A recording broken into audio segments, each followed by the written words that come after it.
Hi, this is Nathan Crane, founder of Self-Reliance Mastery, and I'm very excited and honored to be sitting here next to Doug Simons today. We're in southern New Mexico, a very beautiful space here on his land here, and he's been showing us around the property. He's been showing us the edible medicinal plants, talking about how he communicates with the plants and harvests them and uses them and works with them and helps other people to boost their immune system and basically live healthier and live a better quality of life, which is really, you know, what it's all about in terms of being self-reliant, living more sustainably, right? Is why would we want to tuck ourselves away, hidden somewhere, afraid of the outside world, especially if we get sick and have disease and that sort of thing. So I think there's a beautiful combination of what you're doing, which is living in harmony with the plants and with the planet, learning and really mastering the essences that the plants have to be able to heal ourselves and have higher levels of health, and then share that with people at all the events and retreats and conferences that you do. So Doug is really well known as an expert herbalist. He's you know, what I would consider an expert in plant communication, and he really has a lot to share, a lot of wisdom, and I just want to introduce you to Doug. If you haven't heard of him, he has so much to share, so I'd like to really get right into it. Great, yeah. So, Doug, you've been living, I mean, you spent years living completely off the land. Yeah, that's kind of, I grew up in Colorado and in the mountains, had a lot of connection to the plants and to the outdoors, and eventually it moved out into the wild, not in Colorado, but down in the warmer climates of this part of the world. And I lived outside for 20 years, and my passions led me to learning the plants and understanding that are related qualities. And you know, a lot of times if you were to take one of my classes perhaps, or in a discussion like this, I might be teaching you or sharing with you how you yourself can develop your communication skills with these relatives, these plant people. And something that's very valuable to remember through that is that's how we communicate with all the living parts of this beautiful place we call Earth. And that means that everything is alive, which is, I think, an important part to remember to start with, is that we come from a culture that doesn't teach us these things innately, and we have to pursue it to learn them. Right. And so all that you might learn from me in these moments about communicating to the plants applies to the rocks, to the sky, to the wind, to that hawk that just flew by, to the cloud people. And something that's very important to understand about communication in these ways is that we are all capable of doing that. We wouldn't be here as human beings if we weren't able to communicate with the rest of our relatives. So I spent close to 20 years living outside, eating only edible wild plants, which is a very long process to change my grown-up Western mind into a person who could walk amongst these wild plants and be able to know them in enough familiarity to feed myself in a comfortable way. Right. And along with that, probably the gift that I begin my life with was this connection to the plant people, but plant medicines. And so now my life has evolved to a place where I teach classes on primitive skills, plant communication, especially the most important part that I feel I have to share, plant medicines, and wild edible plants. So we do it through classes and through interviews like this, and we hope that we have something valuable to share with everybody here. Yeah. So, you know, my background is steeped in many different human teachers, but also vast amounts of experience. Right. Living in those ways, and also helping literally many thousands of people over a long time of working with the plant medicines. Well, and that's the most powerful way that we can learn, right? Is to actually go out, take what we've been hearing or learning, and go apply it to get some actual hands-on experience. Exactly. Yeah. And I think that the place that our world is actually poised and really eager and hungry for is the fact that we are not just of the seen world. We are not of all facts. And we can never gather all the facts. It's not possible. Right. But we are a combination of people, that, like all people, that live in a combination of the seen and the unseen world. And we come from a time and a culture that has not taught us how to interface with the unseen world. So much of the knowledge that someone like me has to share comes from my time in the seen world, using these medicines, learning from people. But it also, a vast amount of this information comes directly to me through the plants. And they teach me and show me what they do. And this is how it's always been. We're in a time where that understanding of the communication with the plant people that taught us how to do these medicines in the beginning has been dropped. And now, we're and not ever fully. I mean, you can never talk to an herbalist, that almost never, perhaps, that doesn't have some understanding of this, right? But we're to a place now where people are, again, eager to have it not this unused, mysterious part. And it's probably important here, just in a basic beginning way, to help people to understand that our relationship to the unseen will support us no matter what. We can have a whole life here in this seen world, this illusion that we see, this body, this strong place that we see as very real. We can live here and never address the unseen and live supported. The unseen is woven through everything. And we don't recognize it, we still get to live. But we can choose to have a relationship with the unseen, and that's when our life becomes much more full and meaningful to us.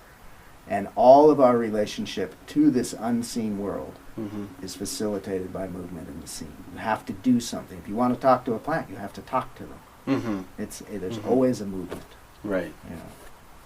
And I just want to go back a little bit, because 20 years living off the land is a long time. Yeah. I mean, and a lot of that time you were just totally in the wilderness, right? Yeah. I mean, you weren't living in a hut or a home. You didn't have a Exactly. vehicle or a phone. You were cultivating and harvesting your own wild edibles and just kind of figuring out how to survive. But I think the sense that I get from you is, through that experience, you went way beyond survival into a place of thriving. Exactly. And that's the piece I think is so important in our culture and this movement in our community to really understand, is that, being self-reliant isn't just about survival, right? It's about being sustainable in a way that you can thrive and have a meaningful life. And I think that's a big piece of this that you carry. Yeah, and we hope to have a life like that is integrated. And part of what living that way for so long taught me is how many things I carried in my head that weren't of value to me. How many perspectives that I had that I had picked up as a cultured person, a person who lived in a culture, that weren't actually of value. And that isn't to say that a culture or our culture doesn't have a lot of very valuable things for us and perspectives that are useful. Yet we do carry things that are not valuable. And to be able to have a comfort on this, in the way that we're speaking about in the wilderness, it's not a survival situation, because we've been cultured to think that it's a very dangerous place, right? And things are out to get us. That's just not true. And what it requires is a willingness to listen to all of these relatives that are guiding us, speaking to us, and a willingness to learn in a long, slow process. Learn. And maybe I could give you an example that I think would be helpful. Imagine your knowledge of a piece of broccoli. You can tell me a lot. You're very comfortable with your understanding of broccoli.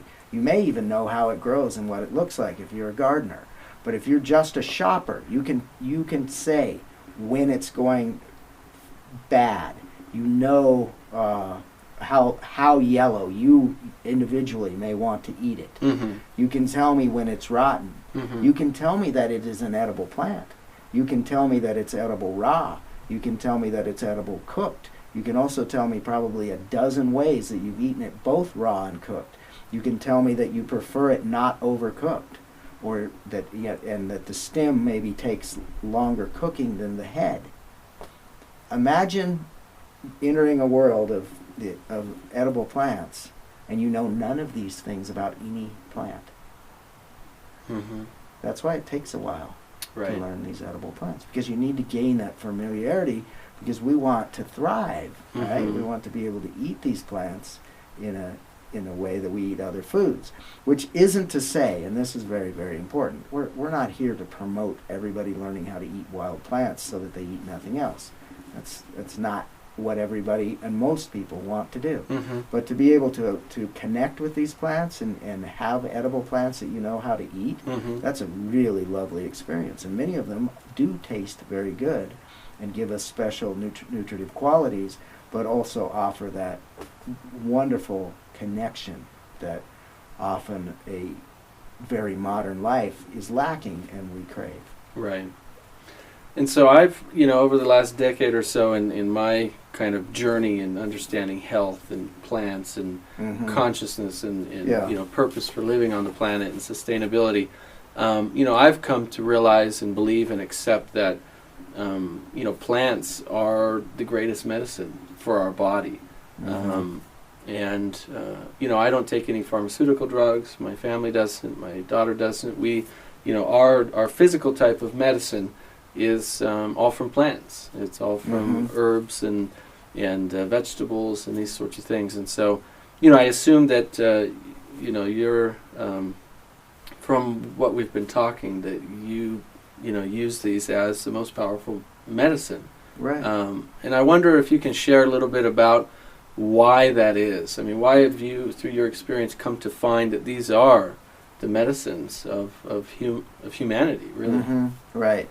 And I think where that conversation begins is with understanding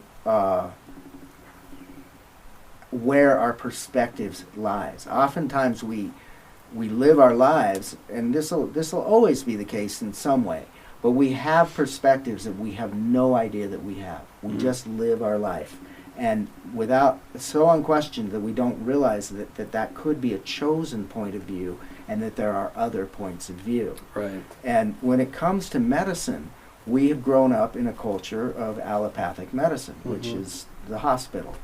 And definitely understand that I'm not anti-allopathic medicine, Right. or anti-choice or whatever. Yeah. They have their place. Exactly. Some people absolutely find that their medicine is perfect for them in every case. Mhm. Other people question some of it. People question all of it. Whatever. My point is that allopathic medicine, that point of view, we need to understand that we often come with a very helpless point of view. Right. We don't take care of ourselves. We go to someone else to take care of us Mhm. and do whatever they tell us, which needs to be a chosen perspective as opposed to the one that we just carry. Because if we don't like that perspective, it's very disempowering. All right? Right. Now, a plant medicines, these, for example, these things that we have in front of us, Mhm. they don't work in the same way that allopathic medicine, quote unquote, works. Mhm. They're not designed, they don't, an allopathic medicine, a pharmaceutical medicine, is a very concentrated energy, chemical, originally derived from plants, and they take the entire plant and decide that one or two parts of that plant are what they want. It makes it a very, very strong medicine that can create deep imbalance, or at least we could say can create huge change, right? On the other hand, the plants come with their own balanced system, Mm. right? Yeah. So they're not going to be as visibly changing of us, but they subtly make us different. Right. And that's the part that we need to understand, that if we're looking to have no responsibility or no involvement with the medicine, we're going to not have noticeable effect with the plant medicines. We have to involve ourselves. Mm. Because if you think about power, we could describe power in two ways: overt power and subtle power. Overt power would be something like shooting somebody and taking what they have. Mm. It got the Averting your job. force onto that person. That got the job done. You got Yeah. what you wanted, but it creates havoc in 100 different ways, right? For the individual who did it, for other relatives, all kinds of ways. Or we could have the subtle power of talking to the person and having a negotiation, Mhm. right? And subtle power is something that lasts. It doesn't shake things up, and yet it has that long-lasting power. It's part of what creates and maintains harmony, Mm. okay? Right. So plants have subtle power. And one thing to know absolutely about health is that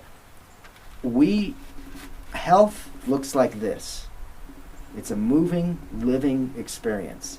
And what we want is it to be like this. If you're looking for this, absolute perfection at every moment of your day, wrong universe, you can't have it.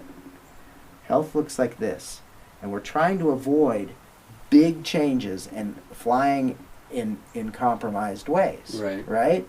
So if we have medicines that bring us back carefully to that health and help us maintain balance, that's what we want.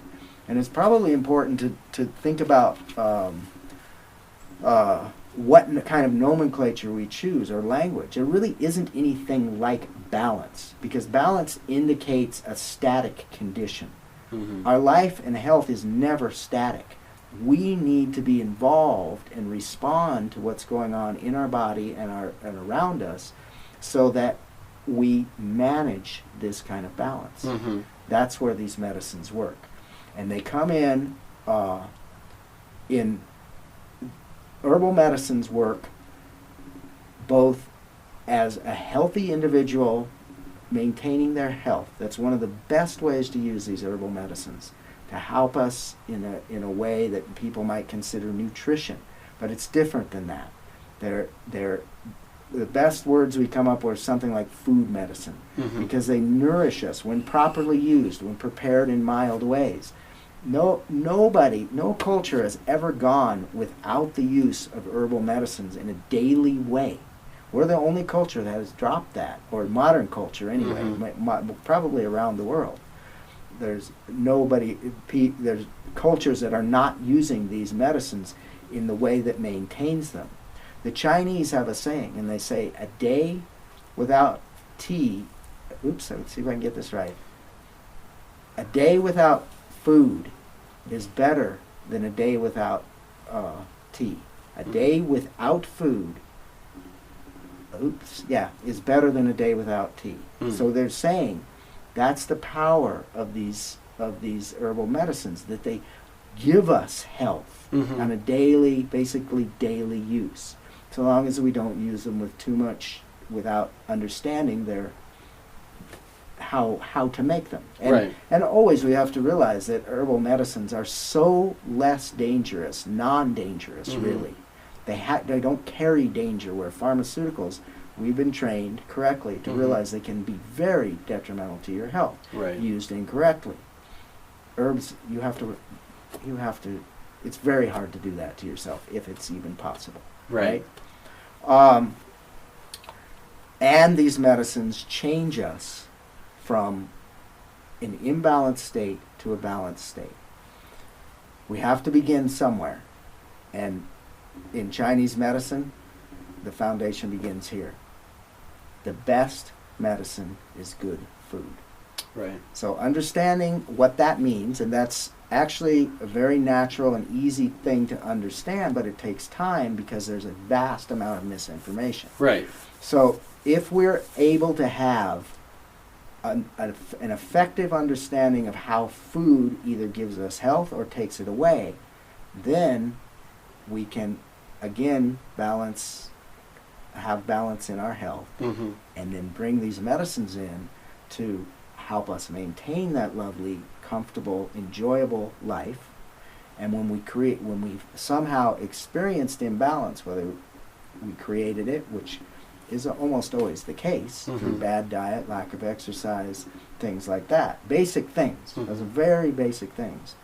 Those medicines can also bring us back from those very imbalanced states. Right. And these kinds of medicines will heal us from the things that we consider the most difficult to heal.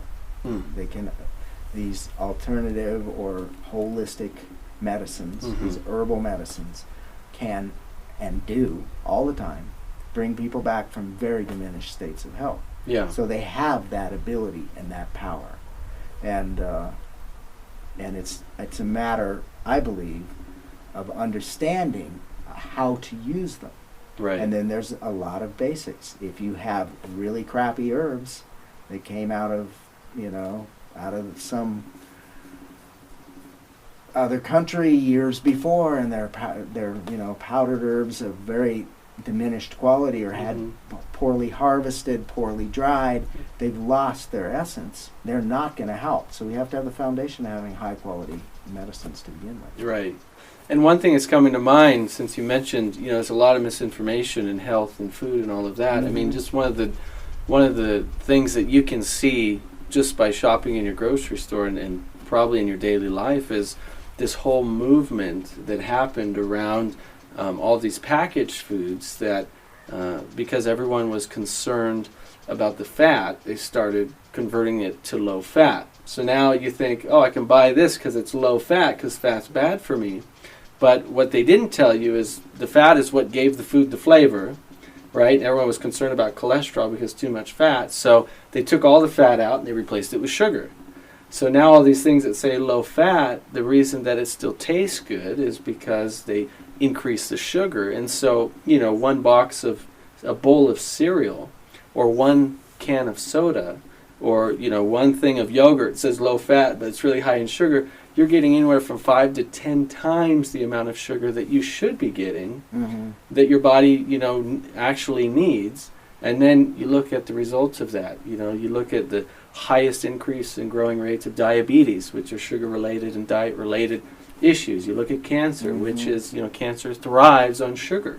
Right. And we're looking at 1 in 2 people in the United States being diagnosed with cancer.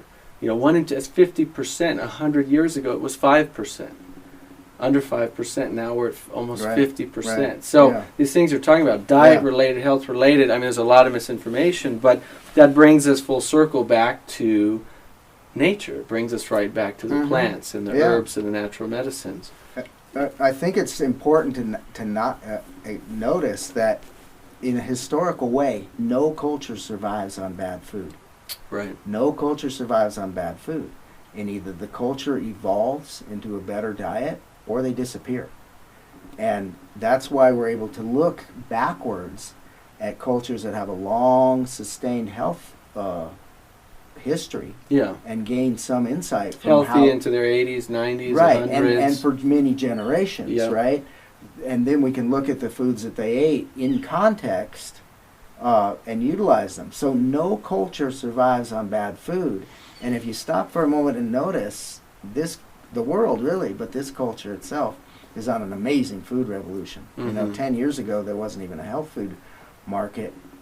A lot of people didn't know the word organic or had an opinion Mhm. whether it mattered whether they were grown with chemicals or not.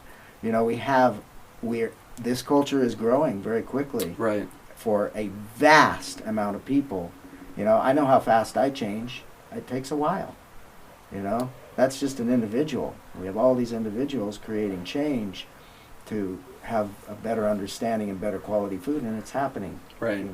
So that's really wonderful. So we were talking earlier about some of the plant medicines that you like to keep on hand, that you like to share with others, and we've kind of laid them out here. So maybe you can go into some of the properties and why these would be great things to have in our natural medicine cabinet. Yeah, well, what we kind of pulled out a group of these herbal medicines that I use and share with other people, sell, and help people with. And I realized, when I came up with these, that these are a lot of these medicines. It's not just limited to these, but these herbs were my main medicines, the ones that I have found I use in both helping people and in my own health a lot, and have a lot of experience using them.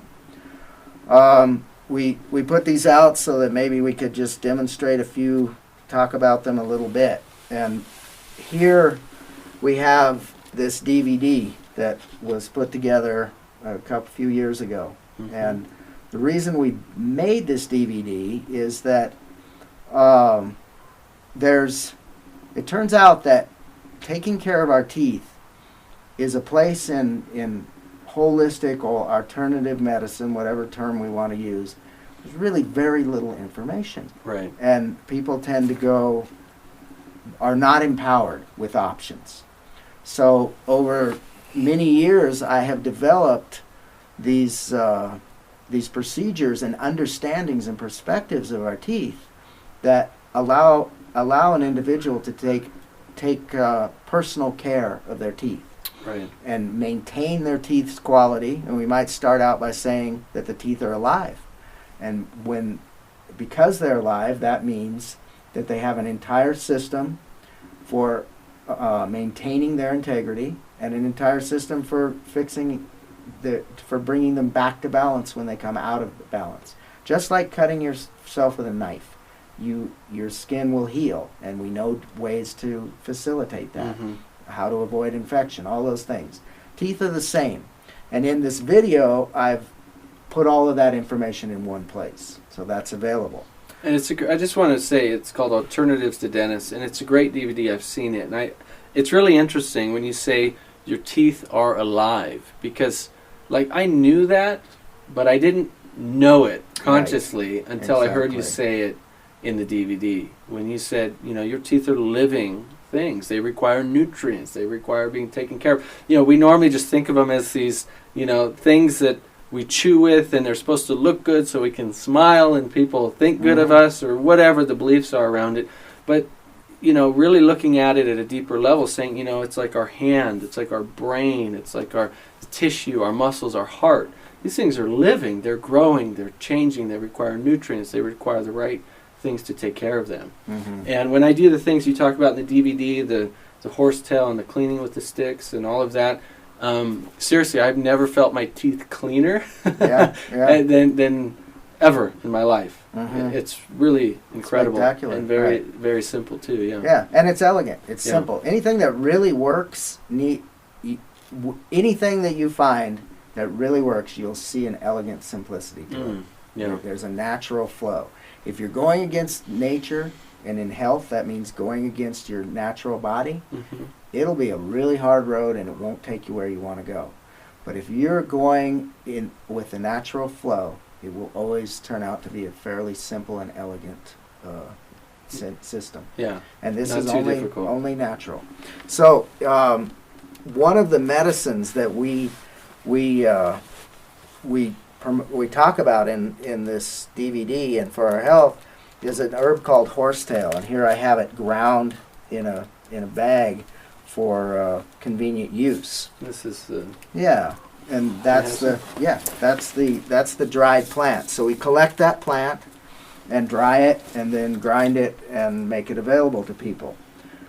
There's several things to know about the plant. Just in the very beginning, we do actually encourage people to grow this plant and to find ways to harvest it. And harvesting is an important concept that has to be considered well so that we harvest well. And I'm probably, at this instant, I'm not going to take you through all the details of harvesting, but we have to always remember that the plant's well-being comes first. That's where we build our foundation to be able to harvest well the plants. And the plants are available to us. Mhm. Everybody lives on plants. Mm. You know, Right. all of us. Right. All of us eat plants, and that's how it's supposed to be. Mhm. We're not harming the plants by doing that. That's part of how they fit into this pattern, this life. Yeah. Right? It's almost, I see it almost like they're here to serve us, and in return, we can be here to honor them and Yep. appreciate them and help the flourishing of them so they can continue to serve us. And in my mind, that creates that sense of cooperation, Exactly. working together, supporting each Right. other. And we can. It's sometimes it's hard to believe, but we actually can create either a harmonious world. And Right. there will always be chaos. There will always be strife. Those are always part of this world. Mm-hmm. But we can diminish them, and we Right. can create a much more harmonious relation with these plants if we recognize our ability to caretake them and be caretaked by them, Right. and stop treating them. I think maybe one of the other foundational perceptions is that we stop treating them as substances, Yeah. right? They're not. They're living people. That's where the unseen comes in and the communication with them. Mm-hmm. But they're living people. And if we treat them in these ways, the plant's well-being comes first, Mm-hmm. then suddenly our priorities have shifted, maybe in even a cultural or worldwide way. It's not an impossible thought at all, right? Yeah. But even in our small individual way, our world becomes a more harmonious place, Mm-hmm. right? So the shifts in imbalance that we may perceive, they're always preceded, shifts out of imbalance are always preceded by a different perspective, Right. right? Because if we have the same perspective and try to do it in a different way with the same perspective, we probably won't get there. Right. But a change in perspective, and the perspective being offered is that plants' well-being comes first. We work with them, they work with us, and then they're no longer substance. And our prioritization of keeping them in good health Mm-hmm. is now part of our life. That's a thought worth writing down for sure. I mean, Yeah. that shift alone Right. in our consciousness can change a lot on this planet. Mm-hmm. And I just want to mention really quick, because these are, I remember you said in your DVD, the horsetail, you do, even though you brush with it, you clean your teeth with it, you do need to ingest it. That's one of the Yeah. important things. Right. And About horsetail, there's a few things. Because of the silica, right? Well, yeah, and we always need to remember that we may know a lot, quote unquote, Mhm. about a plant or anything. We never know it all, Right. and we must allow that this plant has medicine properties that support us, Mm. because we are here as a gift from the plants. We have Mhm. to know that. We can't do it without them. Right. So magically, one way or the other, they're giving us life. And that's very important to know. Right. So if we try to turn this into a substance, that's not going to give you the magic that it has that we call life, Yeah. right? The life So force it's- energy that's Yeah. in it. So it's wonderful to know what's in this plant, Mhm. in our way, or limited way perhaps even. That's fantastic and very useful. Mm-hmm. It's not all the story. That's important to know. So with this horsetail, it's important that we get the correct species of horsetail, that we dry it correctly, and preserve it correctly. None of that's difficult to do, and I'll teach you all of that in there. Mm-hmm. When we have it all the way to that place, when we grind it up, it turns this beautiful, amazing, bright green. Mm-hmm. And we ingest a teaspoon or so a day for 4, 5, 6 days, take a couple days off, keep going. Now, what does horsetail do for us? Horsetail is known as a medicine, and has since the dawn of time.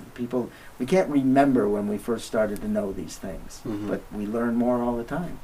Horsetail is a medicine that supports the teeth very well. It supports the enamel, the matrix of the teeth, the bone structure of the jaw, the nerves, the tendons. It's actually considered a kidney medicine. Kidneys support the teeth, the hair, the nails, the bones, the knees, the lower back. You know, that's not all they do. But when we ingest this medicine with its silica content, which we figure is a very important part, it strengthens those parts of our body. We all know that our teeth aren't falling out if we don't have horsetail, but when you consume horsetail, it creates that way less dips in the health of our teeth. They stay in that more balanced state because they need the nutrition that this kind of plant provides. There are other substances, other plants probably, that offer things, but horsetail has always been known as a very, very useful and powerful tooth medicine. So we choose to use it to ingest it. It must be ingested. If you make tea out of horsetail, you maybe get 1/10 of its strength. And remember, you still need the correct species. The other species, they won't kill you or make you super sick, but they can give you headaches and interfere with digestion a bit. And often in herbal medicine books and whatever, they'll clump all the species together and attribute those undesirable effects to this species as well, but only because they clumped them together. They got the wrong ones. They didn't keep them separated enough to understand that this is one of those food medicines, medicine and food. So when we consume the horsetail, we can consume it so that our bones stay strong, so that our hair stays strong, that our nails stay strong, and our teeth stay strong. And our teeth need that. We can also use it when we have imbalance to help the teeth do the things that they do to regain balance, to heal cavities and cracks and breaks, to heal weak bones, to heal broken bones. Very powerful medicine. And basically we use it to help bring ourselves out of those kind of imbalances, and as a medicine to keep us from having big imbalances in those areas. You know, I feel like it would be, I'm never afraid that I'm going to trip and break a bone, right? I don't feel that sense of weak bones. I attribute it very much to the horsetail, right? That's what we're looking for with these medicines, is ability to create and have good health. And if you learn, you grow it yourself, or you learn to be able to identify it and can harvest it in a way that doesn't jeopardize the plant, or collect in an area that might have toxins, then you have great medicine. It's very simple to do. Very good thing. And of course you can purchase it from me. Yeah, I was just going to say, I'm sure for anybody wondering, you know, this is all wild harvested from Doug, using all of the principles that he lives and breathes and believes in. Right. Communicating with the plants, honoring them, wild harvesting them right here in this very beautiful I mean, we're out here in the middle of nowhere, which is really somewhere incredible, where I haven't seen anything that could resemble any pollution or anything like that. Right. Anyway, wild harvested, organic, right? No pesticides, Exactly. none of that. Yeah. But we'll have links below this video for anyone interested in any of Doug's herbs that he collects right here. It's chanchka.com, and also the DVD is alternativestodentist.com. We'll have links below. But I want to get through to some of these other medicines you have, because some of these other ones I haven't seen yet. And like the salve, for example, and you have a wound tooth powder. Let's move along to this one. This is a simple powder that is made of 5 different plants. They were chosen for their medicinal properties and for their durability, right? Because as soon as you grind a plant, that is the state where it can diminish the quickest. The more whole it is, the longer it will last. When we grind things into powders, that's when they diminish the quickest. We need to use them. Well, these are you're talking about the healing properties of exactly. Energy properties, right? It would be true with food as well, right? The more we break the wheat into flour, the less time span that flour is going to be non-stale, right? But the wheat berry itself has a lot longer life Yeah. underground. Mm-hmm. So herbs are the same, but I chose very durable herbs that can be powdered and be around for a good long time. Mm. They're all chosen for their medicinal properties. This is called a wound tooth powder. And the reason it's called that is because I used to make two powders, one for pouring on bleeding wounds and one for cleaning my teeth with. Mm. And I realized over time they're basically the same. So we make one with one label now. And so that'll also work for bleeding wounds, Yeah, if I had a cut or something. and wound powders are a renowned way of dealing with injuries. Mm. And what we have in here is a medicine that stops bleeding in the wound area, right? Mhm.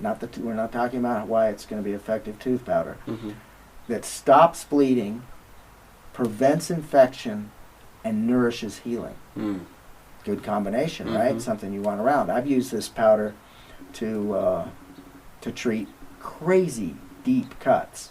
Hopefully we don't get those, right? I mean, I've helped people with machete wounds where they bounced off the piece of wood and hacked the machete into their leg and pouring blood, right? Those Yeah. kind of things. But hopefully most of us are dealing with less than that. Anytime you have a bleeding wound, you can pour this powder on there. This powder can be made if a person begins, say, takes my classes or has some other way of learning some properties of the herbs. You're looking for an astringent herb that shrinks tissue. Mm. You're looking for herbs that are effective to prevent infection, Mhm. and you're looking for herbs that nourish healing, right? So if you make a cut on your body, what vessels are the ones that are going to be bleeding? It's very difficult to hit a vein, and it's much more difficult to hit an artery. Mhm. That's hard to do, even with a machete, Mhm. right? The body has designed itself that those are deeper in and more difficult to damage. Yeah.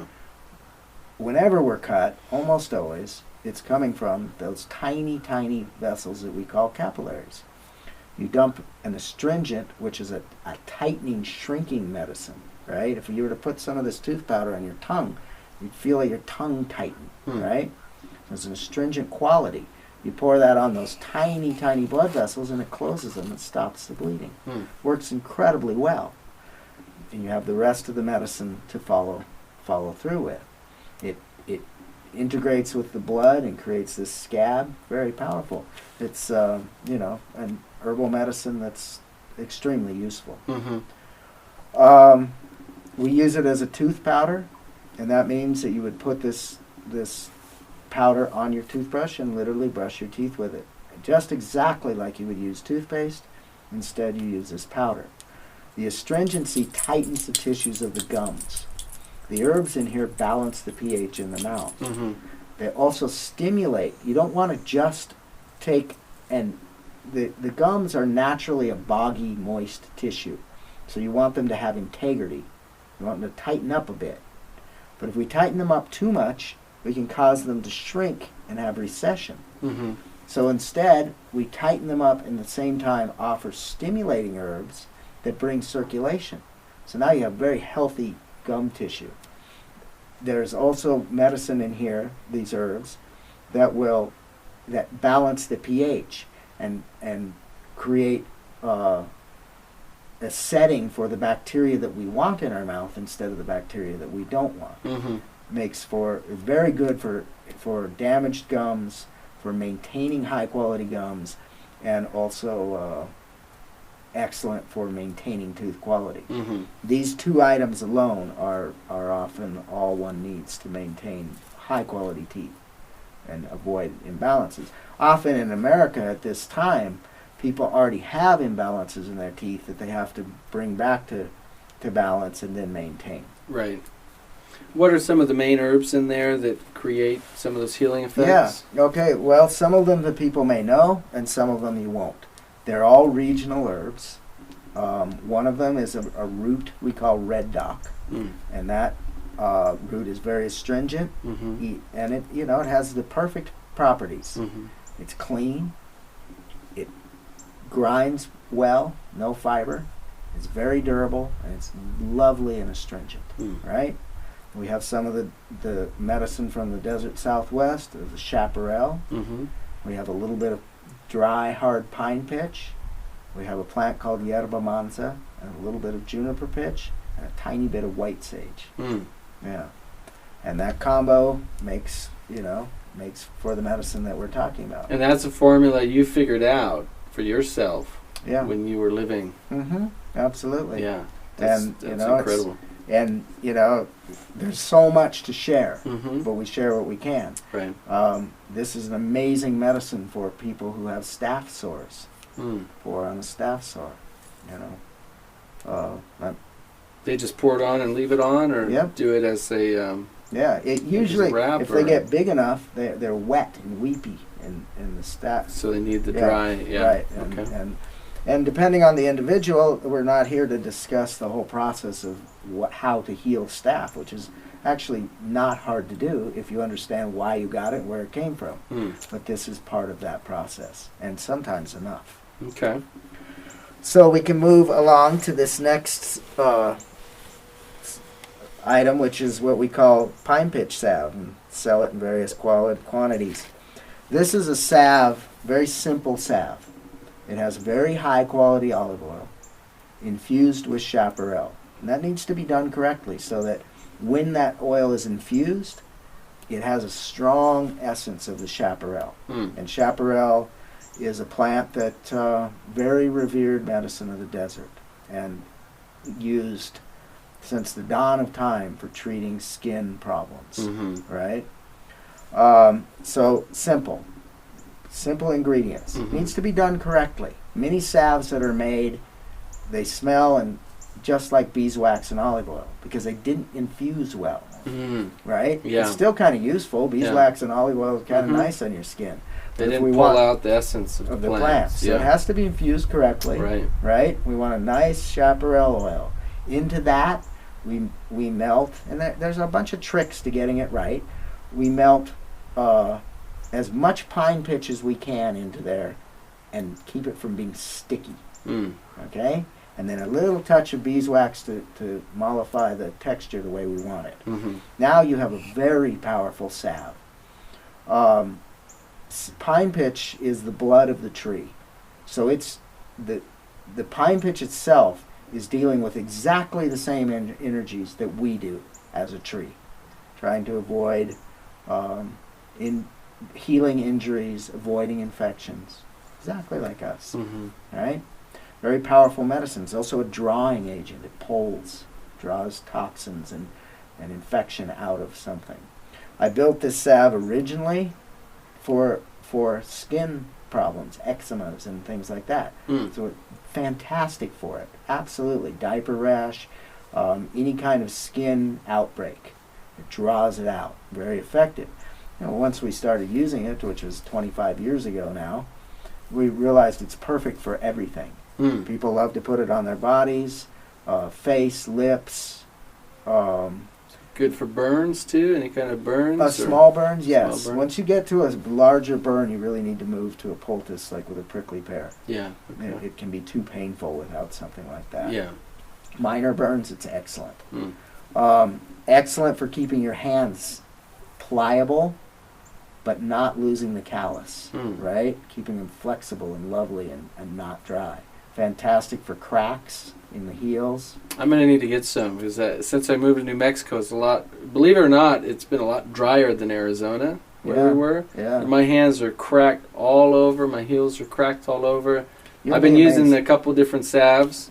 They're just not working that good. So You will be I'll, blown away by this. I'll try right? some and let you know And- how it goes. And one of the things about this salve is that I designed it to be very effective, right? And you can buy other Tremontina salves, other pine pitch salves, but they often only put a small amount in because they want a hard texture. Mm. If you put enough in to have it very powerful, it's going to have a more liquidy texture. If you think about that, that's exactly what we want, because if you have an irritated quality of your skin and you've got to rub that hard salve in, it's painful. Mm-hmm. But this stuff you can just put on, all right? We love it for pulling blisters out of the hands. It'll draw the blisters out, or the blisters that might be first forming. Mm-hmm. Some of my friends, they buy it from me in larger quantities and just put it all over their body, you know. The pine pitch is very nourishing. So, powerful salve and a great use of the pine tree. Nice. Is also in there. We also brought out this medicine, something that I use almost every day. This is exactly what the pine pitch is, but no pine pitch. So this is infused olive oil with chaparral. Done correctly, nice and powerful. Chaparral. Is this distilled chaparral? No. No. Just infused. You infuse it with the olive right. oil. Okay. You put the proper amount in the olive oil Mhm. and steep it in the correct way for the right amount of time to gain a great extraction from the oil. Right? And when it's done, it needs to smell lovely, like chaparral. You have to be able to smell the chaparral. High quality olive oil has all kinds of smell. Yeah, it smells like like when you're in the middle of the desert and it rains. After exactly. it's done rain, right? you just smell the chaparral everywhere. Yeah. Very strong. And this dominates the smell of the olive oil. Yeah. And that's how it needs to be. High quality oil here. Now, chaparral, we could talk about chaparral for a couple of hours. The medicinal properties of that plant, which is, for those of you who don't know chaparral, it's a main plant of the 3 southwestern deserts, right? Yeah. And a very renowned medicine plant. If we distill some of the essences in our mind of what chaparral does, and the reason I've turned it into this particular medicine, chaparral harmonizes our relationship to the sun. Now that's a very powerful concept if you let it be as broad as it is. The sun is our giver of life, right? And if we're walking around in a perspective, which many of us are these days, that the sun is dangerous, right? Right. The sun gives us sun cancer and sunspots and ozone and dangerous. That's the exact opposite perspective as we want. Right. That is the giver of life. Yeah. We want to have this great, happy perspective. Yeah. And if your perspective is diminished in the way that I just spoke of, you need to take chaparral and allow her to rebalance your perspective. And that's how she works. In the scene world, in a physical way, chaparral keeps us from being sunburned. So we put it on our skin, and it acts as an agent to keep our skin from burning. It will also take the burn out if you've already gotten it. Yeah. Nourishing to the skin in those ways. And so I carry that all summer long. It heals our tissues that can be susceptible to sun as well. And is the prime medicine that, if one chose to use it for all types of skin tags, skin cancer, all of those kind of things. And this would be one of the ways that we would choose to employ it. When I was researching chaparral a while back, I saw that there were some successful cases of people using it for treating cancer. And the tumors actually going down and treating skin cancer, and they were actually having some good success with it. Yeah, and any time we're looking at an imbalance as strong as that, we have to view the entire body. What we're doing in a dietary way that is contributing to the problem, and we need to change that. Yeah, and then and that's a very important perspective that allopathic medicine has offered us that doesn't apply to herbal medicine. We can't just take a little bit of the medicine like we can a pill and hope that it will do it. It's sometimes effective, but most of the time that's not how they work. Right. So we have to look at the entire body and what we've done to contribute to the condition we have, leave behind those contributions, and at the same time use the medicines, these herbal medicines, that can affect those kind of problems. And I believe, of course, these are all my experiences, my perceptions, my opinions, right? This helps absolutely to prevent us from ever getting close to any of those conditions, right? Makes sense. Yeah. Harmonizes our relation to the sun. Right. So I use this all the time, and this is you take it internally, no, or you just put it on. The that's skin. the one you put on the skin. Yeah, okay. it's an external oil. Yeah. I mean, you could use it internally. It's olive oil and chaparral. The thing with chaparral, what I've seen in my own body and done some research on is you don't want to take too much of it either, right? Because it can be a little bit damaging on the liver. Is that? I think the language is maybe at least questionable, if not wrong. Mm-hmm. Chaparral. We need to start from the basic foundations. We know that chaparral has been used as a revered medicinal plant since the dawn of time. We can't even find out when that began, and used extensively for, since the dawn of time. That tells us right away that this is a good medicine and not a dangerous medicine, right? Mm-hmm. Yeah. And everything has the power to give life and take life. We can drown in water, and without it we die, right? And it doesn't mean that water is intrinsically bad because it can kill you, or intrinsically dangerous, right? And chaparral is a powerful medicine with a bad reputation. And that reputation started maybe 20 years ago when somehow, and I actually don't either remember or know how it became such a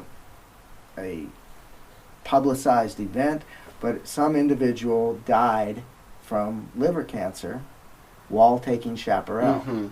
This individual also drank a quart of tequila every day that would created his cirrhosis of the liver, whether it was cirrhosis or liver cancer, I don't really recall. Yeah. But anyway, he had a condition that was still in the same action that created the condition. Was that the same guy that was taking like 5 prescription drugs also? Could have been. I think I read so that in a we have to be article. very careful where these ideas of danger arise. Right. And, it didn't matter whether he was taking the chaparral or not, he was going to die. And the chaparral was not part of why he died. In fact, it probably slowed it slightly, maybe, if anything. So chaparral is a powerful medicine. But the way, it's not as if you take some and you're going to damage your liver. Right. It actually has positive qualities to the liver, and we use it to influence the liver in cleansing and also just basic metabolism. But if you take a lot of it at the wrong time, maybe we don't want to push the liver quite that hard. But in used correctly, no danger at all. No danger at all. That's good to know. And lovely medicine she's gained a bit of a bad reputation due to these out of context stories. And it's very important to realize, that it's not a dangerous medicine. Right. It's not a dangerous plant. When I'm in the desert, I eat sprigs of chaparral basically every day. We all learn our limits and where it goes and not. Chaparral has so many uses in our digestive tract, for our skin, for our liver. The liver, of course, controls the condition of our skin, so they go together. But this medicine is basically used externally. And we put it on, and we get to smell like that lovely chaparral scent, and have this different relationship with the sun. Nourishes the quality of our skin. Wonderful. Heals the skin conditions as well. I was one of those people that when I got out in the sun, my nose would just burn and burn and burn. Maybe if I was in the tropics, it might even go all the way to blood. Right? We've seen those people. By using this chaparral for consistently, I don't have that condition anymore. My nose still is naturally redder and will collect more sun, but I don't almost ever peel there even anymore. That's an example of how not only does it protect us or harmonize our relation, but then it heals us as well. Wow. So wonderful medicine, so much to share and learn about that particular medicine. This was set here just as a demonstration, just to show you. This is the pine pitch that we use in these salves. We brought out another really simple medicine just to kind of show some of the broad uses that we have. This is a leaf of a bush that grows in the Southwest called silk tassel. Very bitter, has various medicinal properties. But the thing that we use it for frequently is for women with menstrual cramps. Hmm.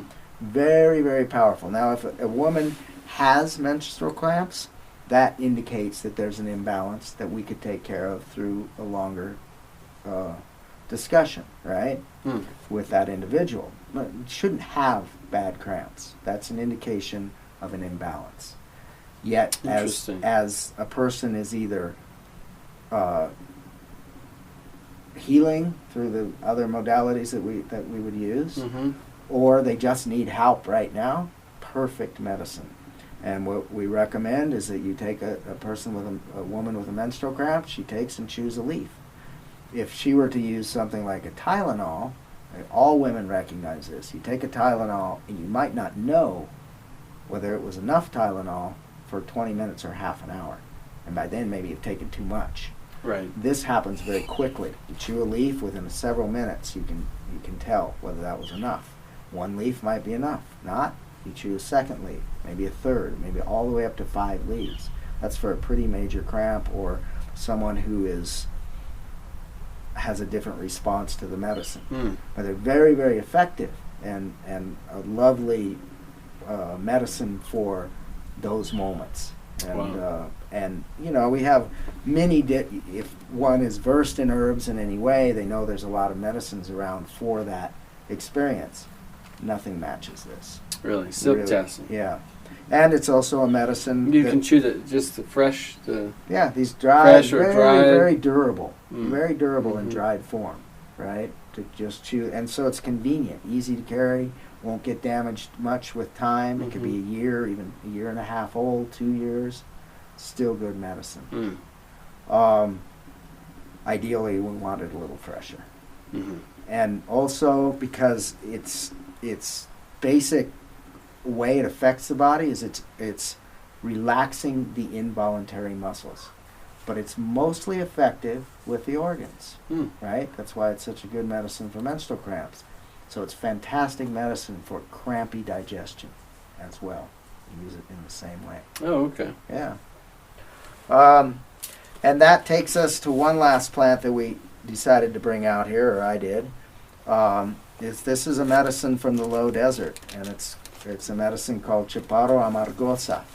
And this is a very good example of how to be careful with plants.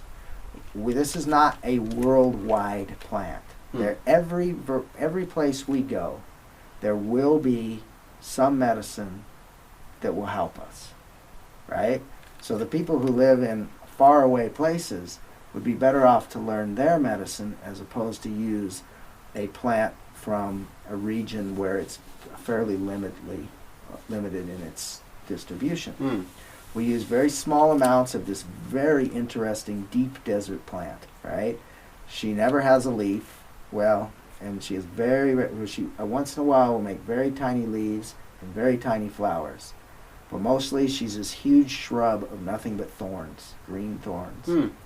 Yet is a medicine that we use to prevent waterborne protozoas and to cure them when we have them. And this isn't the only medicine that will do that. But I happen to live in the Southwest and use this medicine. And Chaparro does that too, right? To a degree, absolutely, to a degree. But often this medicine is more effective. So this would be good for anybody living in the Southwest. Yeah. Or in a desert Right, type and people who travel, This medicine, one time I was teaching this medicine and showed it to people, and they went out to talk to these plants, and this friend came back and she told me, this is the ambassador plant. Allows you to get into situations that you normally would avoid, like eating a taco in Mexico on the street, or drinking some water when you're not really sure that wild water is going to be okay. The reason I prepare it in this way, these short pieces, you chew one.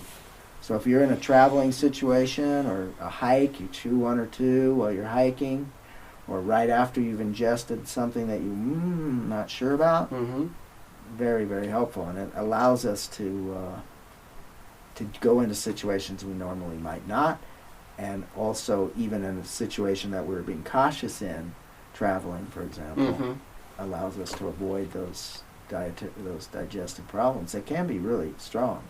So we use this both to cure and to prevent those medicines. There's medicines here that are very similar, and all over. Each region will carry that. And we just have a special love for this particular one. Is that the stem then? Yeah, Okay. these are just little pieces Chaparro of that and chaparro. Chaparro Chaparro means amargoso. short. It's Spanish words, Spanish words. And chaparro means short and stout, or shrub. Mm-hmm. And amargo is bitter. Mm. Amargosa, so it's bitter bush. Okay. Yeah. There we are. A Well, little good. discussion of a few of our favorite plants.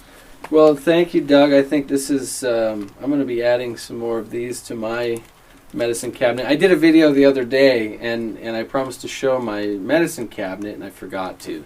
So I'll have to do that in another video. But it's just full of all natural herbs and things we make at home and things I buy from others and buy from the store Right. and whatever. But some of these things I'm going to be adding all these to my medicine cabinet. I've used your horsetail before, and I'll tell you what, my teeth that were sensitive, Mm-hmm. I mean, it's amazing when you try brushing with like a horsetail powder, especially really fresh, Mm-hmm. really well harvested like this. The teeth that were very sensitive, Right. after like a week, Mm-hmm. they weren't sensitive to cold water anymore. Right. And I haven't used it in maybe a few weeks, and now they're very sensitive again. So I know I need to start using it again. Yeah. But I think these are all great things to add to your natural medicine cabinet, to add to your knowledge of plants. I think what you shared in the first half of this video was very powerful. Right. Different Mhm. perspectives and ways that we can consider, being in harmony with the plants. We're going to have some other videos for you in the future where Doug's actually going to go into more detail about plant communication and what that looks like, and actually how you can commune with these living beings. And I think that's going to be very powerful. Yeah. But for getting any of these herbs and medicines that Doug offers, best places on your website. Yeah, just go to chanchka.com and Okay. follow the directions, and you'll end up sending me a little email, which I'll now send you the information. You can, that's how you begin your process if you want to do a phone consultation. And Can we share the email? Is that easy Yeah, enough? They can yeah, just send sure. you a direct email and say they're right, interested? so it's Doug Simons. Let's see, the one on the video or on the website is, I better just use the one I know and Okay. remember. DougSimons77@gmail.com. Okay. So that's DougSimons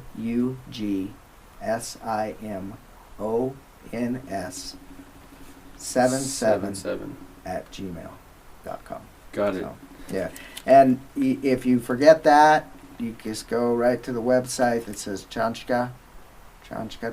Like I said, we'll have links below this video. So it's as easy well. enough to get there, and eventually, the way the computers are, if you're persistent enough, you'll get what you want. Yeah. Well, Doug, I just want to say thank you so much. You shared so much. I know this video was actually longer than we thought it was going to be, but I mean, we could sit here for weeks Exactly. talking with Right. you.